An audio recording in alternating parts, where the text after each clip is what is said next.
Bienvenue sur le résumé de la quatrième étape du Tour de Grèce en direction de Larissa. Le départ a été donné à Karditsa, lieu d'arrivée d'hier, avec tout d'abord 25 premiers kilomètres vallonnés qui vont permettre à 5 coureurs de constituer l'échappée du jour. Malheureusement pour eux, les 140 km suivants seront tout plats avec juste une petite cote de 3ème catégorie pour animer la course.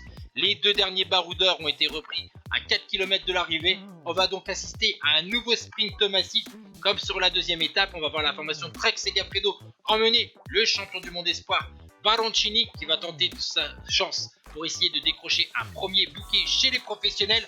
Malheureusement, le jeune coureur de la formation Trek Segafredo va être débordé lors du sprint final, notamment par un Danois de 30 ans, Nils-Lo Nyborg Brogge de la formation BHS Belton Bornholm. Tandis que vous voyez que ce sprint massif a encore été marqué par une chute un peu comme hier, mais là c'est un sprint massif, donc une grosse chute dans la deuxième ligne. On va voir le ralenti de ce sprint avec donc la victoire de ce Danois devant Attilio Viviani de la Bingol Wallonie-Bruxelles et David Gonzalez de la Cara Rural. Vous voyez ici que la première ligne, il n'y a pas de chute et c'est derrière, il y a eu un mouvement et donc une chute massive avec une bonne dizaine de coureurs à terre. Et voici donc le classement de cette quatrième étape du Tour de Grèce et le classement général avant la dernière étape de demain avec toujours Aaron Gate en tête devant Lennart Douglas et Mark Stewart, un équipier de Gate. Ciao tout le monde.